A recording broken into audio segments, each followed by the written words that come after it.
Hello friends, welcome to my channel excellent coaching. आज हम cultural approach और humanistic approach के बारे में बात करेंगे।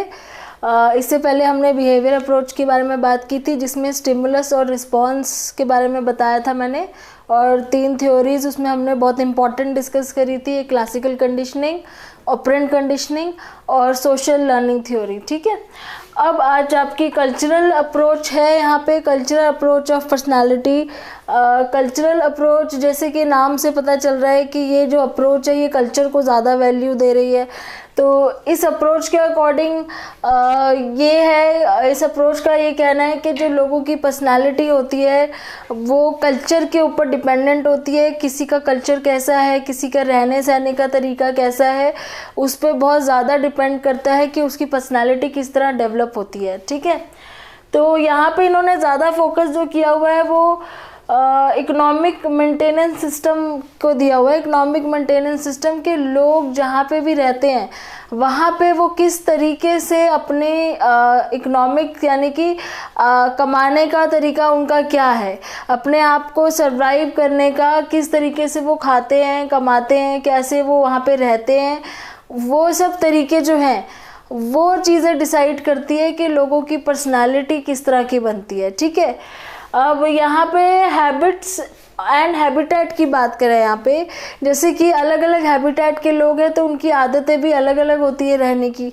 ठीक है, जो कोस्टल एरियाज़ में रहते हैं उनका अलग तरीका होता है रहने का। वो सी फूड ज़्यादा खाते हैं, वो लोग सी फूड बेच के पैसा कमाते हैं। उनकी आदत होती है हंटिंग वगैरह करके सी फूड कलेक्ट करने की।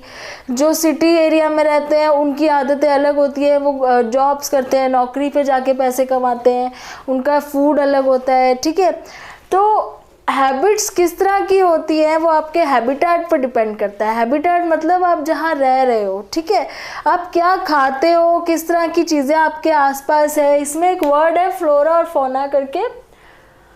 फ्लोरा एंड फौना का मतलब है, फ्लोरा मीन्स आपके आसपास के जो सराउंडिंग्स में जो आपके प्लांट्स वगैरह हैं उनको फ्लोरा बोलते हैं, और फौना का मतलब है उसमें जो आपके फ्रूट्स एंड वेजिटेबल्स, ये सब चीज़ें हैं जो आप कंज्यूम करते हो। ठीक है, तो ये सब चीज़ें आपके आसपास जो है ये आपकी पर्सनालिटी पे बहुत ज़्यादा इन्फ्लुएंस करती हैं, और आपकी इकोलॉजी, आपका एनवायरनमेंट कैसा है, आप कल्चर आपका कैसा है, उस एनवायरनमेंट के अकॉर्डिंग आपकी आदतें होती हैं, उसके अकॉर्डिंग आपके रिचुअल्स होते हैं, आपके ट्रेडिशंस होते हैं। ठीक है, तो वो सब चीज़ें किस पे इफ़ेक्ट करती हैं, आपकी पर्सनालिटी पे।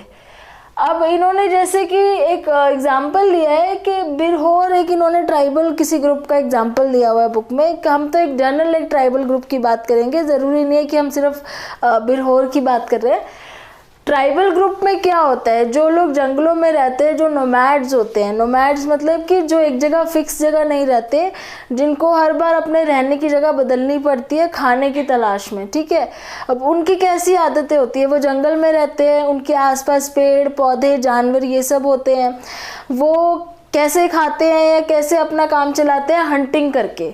ठीक है, तो वो लोगों को, जानवरों को मारते हैं, उनको वो खाते हैं बना के। तो अब उनकी फैमिली का ये ट्रेडिशन बन जाता है, और उस तरीके से फिर वो आगे अपने बच्चों को भी फर्दर यही सी चीज़ सिखाते हैं, क्योंकि अब उनको सरवाइव करना है तो वहाँ पे वो नौकरी करके तो करेंगे नहीं, तो पढ़ाई लिखाई सिखानी तो उनका वहाँ पे कोई एम होता नहीं है।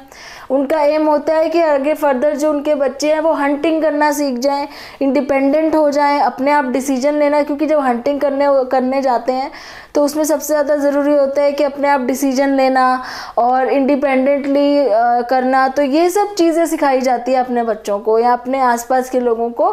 तो वहाँ के लोगों का आप ट्रेडिशन, कल्चर अगर हम माने तो क्या है, उनका कल्चर है कि वो हंटिंग करके रहते हैं। उनका ट्रेडिशन ये है कि वो बच्चों को इंडिपेंडेंट होना सिखाते हैं, हंटिंग करना सिखाते हैं। ठीक है, और अपने आप डिसीजन लेना, अकेले जंगल में घूमने देना, ये सब चीज़ें एनकरेज करते हैं।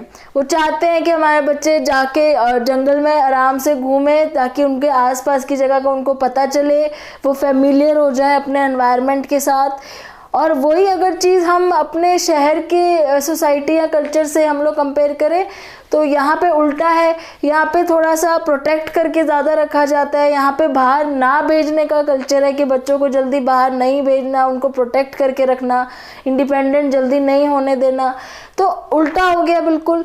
तो हमारी पर्सनालिटी और उनकी पर्सनालिटी में ऐसे कैसे फिर फ़र्क आ जाता है। अब उनके वहाँ पे जो बच्चे होते हैं वो बहुत ज़्यादा इंडिपेंडेंट हो जाते हैं, वो बहुत ज़्यादा स्ट्रॉन्ग हो जाते हैं, वो फिज़िकली भी स्ट्रॉन्ग होते हैं, मेंटली भी स्ट्रॉन्ग होते हैं, क्योंकि हंटिंग कर रहे हैं तो हंटिंग करते हुए देखते हैं बचपन से, तो उनके माइंड भी उस तरीके से सेट हो जाता है। सिटीज़ के बच्चों से कंपेयर करो तो सिटी में फिर बच्चे जल्दी इंडिपेंडेंट नहीं होते, इतनी जल्दी मेंटली भी और फिज़िकली भी स्ट्रॉन्ग नहीं होते। तो ये सब पर्सनालिटी चेंजेस किस वजह से आ रहे हैं? ये सब हमारे हैबिटेट की चेंज होने की वजह से आ रहे हैं, हमारा कल्चर की चेंज होने की वजह से आ रहे हैं। हमारे यहाँ पे ट्रेडिशन दूसरे फॉलो किए जाते हैं, ट्राइबल एरिया में देखो तो दूसरे। और वही अगर हम एग्रीकल्चर सोसाइटी से अगर हम कंपेयर करें, अब एग्रीकल्चर में क्या होता है सोसाइटी में, जैसे हम नॉर्मल विलेज की बात कर रहे हैं, अभी तो मैंने ट्राइबल और सिटी की बात करी जो बहुत ही ज़्यादा एक्सट्रीम है। अगर हम एक विलेज की बात करें, विलेज में क्या है, बच्चों को ये सिखाया जाता है कि उनको बड़े होकर अपने पेरेंट्स के साथ एग्रीकल्चर एक्टिविटी में कंट्रीब्यूट करना है, क्योंकि फैमिली में जो इनकम आती है उसी से आती है। और एक अकेला इंसान अगर कर रहा है तो उसके लिए प्रॉब्लम होती है। तो जल्दी से वो चाहते हैं कि हमारे बच्चे बड़े होकर इतने इंडिपेंडेंट हो कि वो हमारे साथ काम में हाथ बटा सके। तो अब उनका मेन एम वहाँ पे क्या है कि बच्चों को रिस्पॉन्सिबल बनाना है, ओबीडियंट बनाना है, वो हम बड़ों की बात माने, रिस्पॉन्सिबल जल्दी हो जाए, उनके साथ काम में हाथ बटाएं। तो वहाँ पे टोटली अलग हो गया। तो उनके वहाँ की पर्सनालिटी बच्चों की कैसी होती है, वो बहुत ओबीडियंट होते हैं, ठीक है। तो अब पर्सनालिटी में फ़र्क आ गया है क्योंकि हमारे ट्रेडिशन कल्चर का बहुत ज़्यादा फ़र्क पड़ रहा है उस चीज़ पे, ओके। तो यहाँ पे बेसिकली इकोनॉमिक परसूट्स का मतलब है कि वो कैसे गुजारा करते हैं, पैसे कमा के या हंटिंग करके या एग्रीकल्चर करके, वो किस तरीके से अपनी लाइफ में कैसे सरवाइव कर रहे हैं। तो उसको इन्होंने यहाँ पे इकोनॉमिक मेंटेनेंस सिस्टम या इकोनॉमिक परसूट दिया हुआ है। वो ही सबसे ज़्यादा इम्पॉर्टेंट चीज़ होती है, क्योंकि मेन सबसे बड़ा एम है लाइफ का सर्वाइव करना। और सर्वाइव करने के लिए हमें क्या चाहिए होता है, फूड चाहिए होता है। तो फूड अगर हमें चाहिए तो उसका हमारा क्या तरीका है ऑब्टेन करने का। हम पैसे कमा के कर सकते हैं, नौकरी करके। अगर सिटी की बात करें तो एग्रीकल्चर में अगर हम बात करें तो हम एग्रीकल्चरल एक्टिविटी से कर सकते हैं। अगर ट्राइबल की बात करें तो हंटिंग से करते हैं। तो ये सब चीज़ें इसलिए इन्होंने यहाँ पे इकोनॉमिक परसूट को बहुत ज़्यादा इम्पोर्टेंस दी है, क्योंकि उसी से फिर हमारी कल्चर ट्रेडिशन सब उसी से रिलेटेड होता है, ठीक है।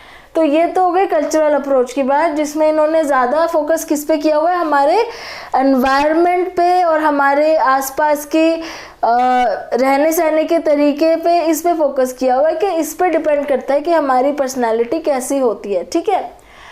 ह्यूमनिस्टिक अप्रोच क्या कह रहा है, ह्यूमनिस्टिक अप्रोच कह रहा है कि इसमें दो लोग हैं मेन, एक तो कार्ल रॉजर्स है और अब्राहम मैस्लो है।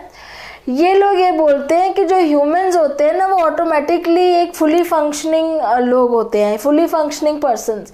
मतलब कि उनके अंदर पहले से ही बहुत कैपेबिलिटीज़ होती हैं, उनको बहुत सारे काम आते हैं, वो मल्टीटास्किंग होते हैं, सिर्फ रियलाइज़ करने की देर होती है, ठीक है। उनका जो बिहेवियर होता है ह्यूमंस का, वो शुरू से ही गोल डायरेक्टेड होता है। बचपन से ही पहले हम खाने को ढूंढने के लिए अपना बिहेवियर शो करते हैं, फिर हम बड़े होते हैं तो हम अपने टॉयज़ को ढूंढने के लिए अपना बिहेवियर शो करते हैं। तो हमारे अंदर शुरू से ही एक गोल होता है कुछ ना कुछ, पहले खाने का होता है, फिर खेलने का होता है, फिर पढ़ने का हो गया, दोस्ती करने का। तो हमारा जो बिहेवियर है ना, शुरुआत से ही गोल डायरेक्टेड है। मतलब हमारा कोई ना कोई टारगेट होता है, हम जैसे भी बिहेव करते हैं उसके पीछे कोई ना कोई टारगेट होता है। और सेल्फ एक्चुअलाइजिंग बिहेवियर होता है। सेल्फ एक्चुअलाइजिंग बिहेवियर मतलब हम सबसे ज़्यादा हाईएस्ट पोटेंशियल रीच करने की कोशिश करते हैं। हम अपने आप में ये सोचते हैं कि हमने सबसे बेस्ट करना है, हम जो भी काम कर रहे हैं तो उसको हम सबसे अच्छा कैसे कर सकें। तो ये सब चीज़ें ऑलरेडी इनबिल्ट होती है हमारे माइंड में, किसी को सिखाना नहीं होता ये। फिर उसके बाद ये भी होता है कि आइडियल सेल्फ और रियल सेल्फ, कार्ल रॉजर्स ये कहते हैं कि जब उन्होंने स्टडी किया था अपने पेशेंट्स को, उनसे बात करते थे वो, तो उनको यही पता चला था कि सबको एक तो सेल्फ के बारे में बात करना बहुत अच्छा लगता था, और उन सबको ये चीज़ बहुत ज़्यादा क्लियर थी कि एक आइडियल सेल्फ क्या होता है और रियल सेल्फ क्या होता है। आइडियल सेल्फ का मतलब मैं ऐसा बनना चाहता हूँ, और रियल सेल्फ मतलब मैं एक्चुअली में जो हूँ।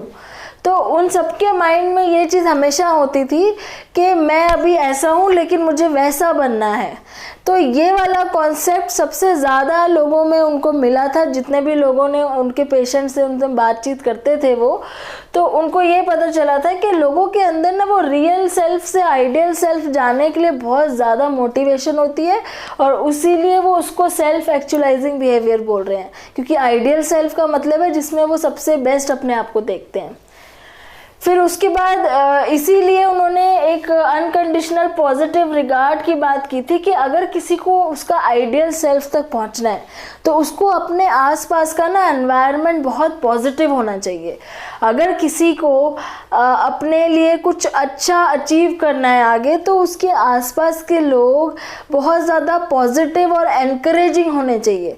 अगर उसके आसपास के लोग जो होंगे नेगेटिव होंगे, डिस्करेजिंग होंगे, तो वो अपनी सेल्फ एक्चुअलाइजेशन नहीं अचीव कर पाएगा। ठीक है, तो इसलिए ये जो वर्ड आया था यहाँ पे अनकंडीशनल पॉजिटिव रिगार्ड, मतलब कोई आपके सामने कुछ भी अपने बारे में बोल रहा है या अपने आगे गोल्स के बारे में बात कर रहा है या अपने बारे में कुछ बात कर रहा है, तो आपने उसको अनकंडीशनली पॉजिटिव रिगार्ड देना है।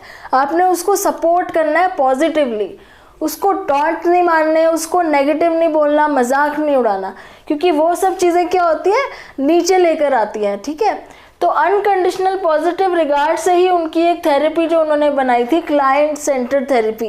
ये थेरेपी क्या थी, जिसमें उनका मेन फोकस उनका क्लाइंट होता था, कि वो जो बोल रहा है उसको पॉजिटिवली सपोर्ट कर रहा है अपने क्लाइंट को, उसके क्लाइंट की बात को काटना नहीं है। सपोज मैं साइकोलॉजिस्ट हूँ, मेरा कोई क्लाइंट है जो मेरे से बात कर रहा है, अपने बारे में बता रहा है, अपने गोल्स के बारे में बता रहा है, अपने लाइफ के बारे में बता रहा है, तो मैंने उसको और पॉजिटिव रिगार्ड देना है, और मैंने उसको बहुत पॉजिटिव तरीके से सुनना है कि जो वो बोल रहा है वो बहुत अच्छी बात बोल रहा है, उसको करना चाहिए, उसको एनकरेज करना है मैंने, तभी वो अपने सेल्फ एक्चुअलाइजेशन लेवल तक पहुंच पाएगा। अगर नेगेटिव मैंने बोल दिया कि नहीं ये तो आप गलत सोच रहे हो, नहीं ये तो आप कर ही नहीं सकते, तो फिर वो नहीं हो सकता, फिर वो इतना ज़्यादा मोटिवेट नहीं होगा, डीमोटिवेट हो जाएगा। ठीक है, तो ये दोनों चीज़ें बहुत कॉमन सी चीज़ें हैं। जैसे हम बोलते हैं कि आप पॉजिटिव रहा करो, तभी आप ऑप्टिमिस्टिक रहा करो, तभी आप अपने लेवल पे पहुंच पाओगे, अपने हाईएस्ट लेवल पे। वही चीज़ इन्होंने यहाँ पे लिखी है, जिसको हम अनकंडीशनल पॉजिटिव रिगार्ड बोलते हैं, जो क्लाइंट सेंटर्ड थेरेपी में यूज़ किया जाता है। ठीक है, मैस्लो क्या कहते हैं, मैस्लो ने तो एक हायरार्की दी थी 11th क्लास में भी, आप लोगों ने पढ़ी होगी ये। मैस्लो की हायरार्की ये बोलती है कि लोगों के अंदर ना मोटिवेशन होती है, लेकिन वो स्टेप बाय स्टेप आती है।